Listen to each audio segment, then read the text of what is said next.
Hello दोस्तों, Mashle magic and muscles episode 66 में आप सबका स्वागत है। पिछले एपिसोड में हमने देखा था सब मैश को लेके भागने लगते हैं और वहाँ पे डोमिना आके मैश को बचाता है। डोमिना के साथ इनोसेंट जीरो का बहुत घमासान लड़ाई होता है। अंत तक डोमिना उससे बहुत बुरी तरह मार खाता है और हार जाता है। अब आगे एपिसोड के शुरू में हम सबको एक बहुत बड़े से ब्रिज से भागते हुए देखते हैं।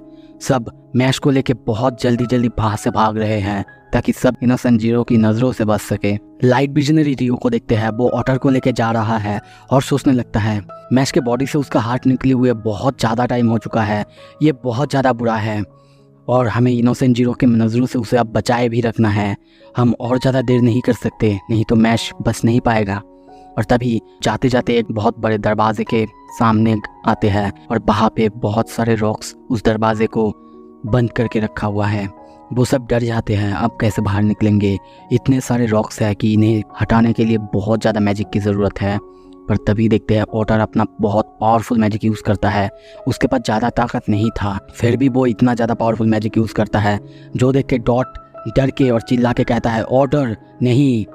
पर ऑटर तब तक अपना मैजिक का यूज़ कर चुका था और हम देखते हैं उन सारे रॉक्स को हटा के वहाँ पे एक बहुत बड़ा सा छेद हो जाता है। ऑटर उन सबको बाहर से जाने के लिए कहता है।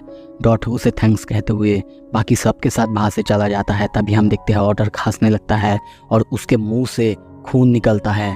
फिर भी बाहर से भागते भागते निकलने लगता है और सोचने लगता है हम सब ठीक हैं तब तक जब तक हमें कुछ नहीं होता। और हम मैश को लेडी मिलाडेल के पास पहुँचा देते हैं। पर रियो पीछे देखते हुए कहता है ऑटर, पर ऑटर कहता है मैं ठीक हूँ, तुम सब जाओ। पर जल्द ही वो सब डर के पीछे देखने लगते हैं। पीछे से बहुत ज़्यादा आवाज़ें आने लगती है और तभी हम देखते हैं पीछे सारे जायंट्स उनके पीछे पड़ जाते हैं। वो सब इन सब को देख के बहुत ज़्यादा डर जाते हैं। आप खुद इस पैनल को देखो, 4-5 लोग हैं और कितने सारे जायंट्स हैं। और आपको शायद याद ना हो पर ये सारे जायंट्स एक डिवाइन विजनरी की तरह पावरफुल होते हैं, क्योंकि अब किसी के पास उनके साथ लड़ने का कोई ताकत नहीं है। सब तो बहुत ज़्यादा डर जाते हैं।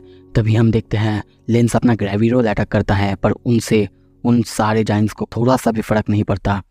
यह देख के खुद लेंस भी शॉक हो जाता है। एक जायंट तो लेंस को मारता भी है और तभी हम फिन को देखते हैं। वो सोचने लगता है हम अभी फाइटिंग कंडीशन में बिल्कुल भी नहीं हैं और हमें मैच के बारे में भी सोचना है। फिर भी अगर हम साथ भी आ जाए हम इतने सारे जायंट्स के साथ नहीं लड़ सकते। डॉट को भी दिखाया जाता है, वो भी डर चुके हैं, सब डर चुके हैं। पर तभी वहाँ पे उनके ही रास्ते के ऊपर ऑटर का सैंड का बहुत बड़ा सा हमला होता है। आप खुद देखो, धूल उड़ने लगता है, सब कुछ कांपने लगता है और तभी थोड़ा सा धूल साफ होने पे हमें दिखाया जाता है ऑटर बाहर का रास्ता पूरी तरह से, मतलब रास्ते को बीच से पूरी तरह से आधा काट दिया है। वो अकेला ही जायंट्स की तरफ है। ये देख के सब कोई उससे पूछने लगते हैं ऑटर आखिर तुम क्या करना चाहते हो, क्या करने की कोशिश कर रहे हो। पर ऑटर कहता है मैं हैंडल कर लूँगा। सब उससे कहने लगते हैं पर सामने देखो वो लोग बहुत ज़्यादा है, हम लोग अभी लड़ने की कंडीशन में भी नहीं है, ये बहुत ज़्यादा इरेशनल डिसीजन है, तुम मर जाओगे। ऑटर अपने ग्लास को ठीक करते हुए कहता है मेरा जो डिसीजन है मैं समझ कर ही कर रहा हूँ। चारों तरफ देख के सब कुछ देख के समझने के बाद अब मैं जो कर रहा हूँ यही परफेक्ट है। ये जो मैश को बचाने का डिसीजन है अभी यही सबसे लॉजिकल चीज़ है करने के लिए। अब जाओ। उसकी बात सुन के सब बाहर से जाने लगते हैं पर कोई खुश नहीं है, सब बस चिल्ला के ऑटर को कहने लगते हैं। तभी हम देखते हैं लेंस और डॉट को। डॉट कहता है तुमको बचना चाहिए, अभी तुमको हमें बहुत कुछ सिखाना भी है। तभी ऑटर उनकी बातें सुन के पीछे मुड़ के कहता है डॉट बैरेट, लेंस क्राउन, बहुत अच्छे, सच में तुम लोगों ने बहुत अच्छा काम किया है, तुम लोग मेरे एक बहुत अच्छे स्टूडेंट हो। ये बात सुन के लेंस और डॉट दोनों थोड़ा इमोशनल हो जाते हैं। ऑटर को सामने अकेला देख के सारे जायंट्स उसके मजाक उड़ाने लगते हैं, बस कहने लगते हैं मार डालो उसे, मार डालो, देखो कितना ज़्यादा बुद्धू है, अकेला ही हम सबसे लड़ने के लिए आया है। उस पर अटैक भी करता है। ऑटर की हालत बहुत ज़्यादा ख़राब हो जाता है पर उसे अपने वही दोस्त की बात याद आता है। उसे याद आता है डॉट की बात, लेंस की बात, और ऑटर बहुत गुस्से में कहने लगता है डैम इट, मैं अपनी सारी ज़िंदगी हमेशा जो लॉजिकल है वही करने की कोशिश की, जो ठीक है वही करने की कोशिश की, पर अब मुझे लगता है मैं गलत था, मैंने गलत किया है। अब मैं मानता हूँ जो लड़का जिसे मैं एलिमिनेट करना चाहता था वही ये कर सकता है, अब मैं उसके लिए ये कर सकता हूँ। और वो अटैक करने के लिए आगे बढ़ता है हाँ, हो सकता है ये रैशनल थिंग नहीं है, कोई लॉजिकल थिंग नहीं है अभी करने के लिए, पर मैं अपनी ज़िंदगी उसके लिए अब दांव पे लगाऊंगा और तब तक लड़ते रहूंगा जब तक मेरी बॉडी धूल में मिल ना जाए। अब सब कुछ तुम पर है मैश बैंडेड। और दूसरी तरफ हम देखते हैं सबको एग्जिट मिल चुका है। सीन शिफ्ट होता है, हम सबको अब मिस मिलाडेल के महल में देखते हैं। सब मैश को वहाँ पे रख के मिस मिलाडेल से हेल्प मांगते हैं। मिस मिलाडेल मैश को देखती है और कहती है सब कुछ अब मुझ पर छोड़ दो।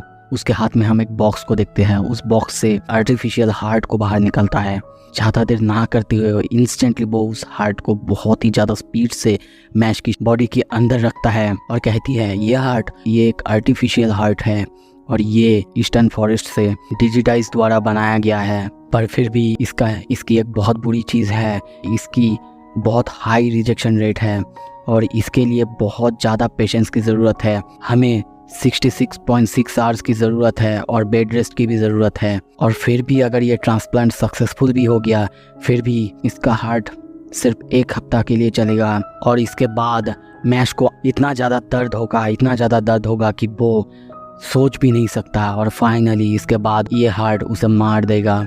ये सुन के फिन बहुत ज़्यादा डर जाता है और कहता है क्या 66.6 आवर्स? हमारे पास इतना ज़्यादा टाइम नहीं है, इनोसेंट जीरो तब तक नहीं रुकेगा। मिलाडेल कहती है हाँ मुझे पता है, पर हमारे पास अब कोई चॉइस नहीं है, हमें तब तक रुकना ही होगा और हमें ही उसे रोक के रखना होगा। और मैश की तरफ देख के कहने लगती है मुझे आशा है मैश भी इस चीज़ के लिए लड़ रहा होगा। पर तभी वहाँ पे ब्लास्ट होता है और हम देखते हैं इनोसेंट जीरो वहाँ पे पहुँच चुका है। उसके पैरों के वहाँ पे औचा भी है। वो कहता है वो यहाँ है, मुझे पता है। मिलाडेल की तरफ देखते हुए कहता है वो तुम्हारे पीछे है, क्या वो तुम्हारे पास है तो उसे मेरे हवाले कर दो। डॉट चिल्लाते हुए कहता है कभी नहीं। ये सुन के इनोसेंट जीरो अपना सर निकाल के अटैक करने ही जाता है कि तभी हम देखते हैं उस पर एक बहुत पावरफुल अटैक होता है, पर वो आसानी से उस अटैक को डॉज करते हुए सामने देखता है और हम देखते हैं मिस मिलाडेल को, उन्होंने ही उस पर अटैक किया है। और वो कहती है जब तक वो रिकवर नहीं हो जाता वो मेरे प्रोटेक्शन में है। सीन शिफ्ट होता है, मैश को हम एक अजीब सी जगह में देखते हैं, वहाँ पे चारों तरफ कुछ भी नहीं है। मैश चारों तरफ देख के कहता है हाँ मैं कहाँ हूँ? तभी उसे एक आवाज़ सुनाई देता है। ऊपर एक बहुत बड़े दरवाजे के ऊपर किसी चीज़ को देखते हैं। वो कहता है इंसान आखिर किस वजह से तुम यहाँ आखिर हो? मैश कहता है मैं घर जाने की रास्ता ढूंढ रहा हूँ, तुम मर चुके हो।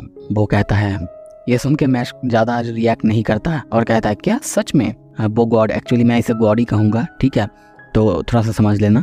गॉड कहता है मैं तुम्हारे पास से ये रिएक्शन एक्सपेक्ट नहीं कर रहा था। पर मैश जवाब ना देते हुए कहता है क्या आप मुझे वहाँ पे वापस भेज सकते हैं? मेरा कुछ काम अधूरा है। ये सुन के वो कहता है क्या काम? पर मैश कहता है मुझे दुनिया में शांति फैलाना है, इसीलिए। वो गॉड कहता है हाँ ये पॉसिबल तो है, पर इसके लिए एक कंडीशन है। मैश कहता है क्या कंडीशन? गॉड कहता है तुम्हें तुम्हारे पीछे कुछ ऐसा छोड़ के जाना होगा जिसे तुम सबसे ज़्यादा पसंद करते हो, तुम्हारे लिए सबसे ज़्यादा प्रिय है। मैश थोड़ा सा चौंकता है और कहता है क्या जो मुझे पसंद है?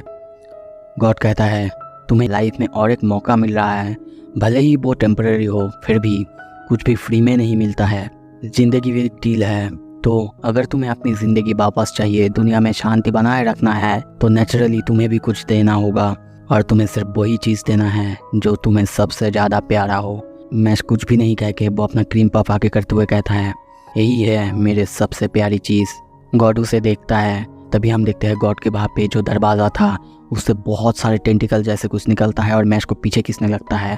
गॉड थोड़ा गुस्सा होकर कहता है क्या तुम इसे सबसे ज़्यादा चेरिश करते हो? बिल्कुल नहीं, तुम सबसे ज़्यादा पसंद करते हो, तुम्हारे लिए सबसे ज़्यादा प्रिय है तुम्हारे बॉन्ड्स, तुम्हारे दोस्त, तुम्हारे फैमिली, ये सब तुम्हारे लिए सबसे ज़्यादा प्रिय है और तुम्हें इन सब को छोड़ना होगा। तुम इन सब को भूल जाओगे, यहाँ तक कि ये सब भी तुम्हें भूल जाएंगे।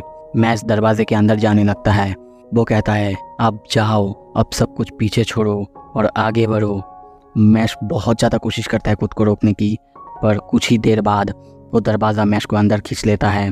वो गॉड कहता है अच्छी कोशिश है, ये जो डोर है ये फिज़िकल रेलम के बियॉन्ड काम करता है, तो तुम्हारे जैसा इंसान जो मॉर्टल है वो कभी भी इसे। पर तभी दरवाज़ा तोड़ते हुए मैश के हाथ को बाहर आते हुए देखते हैं, जो देख के गॉड पूरी तरह से चौंक जाता है।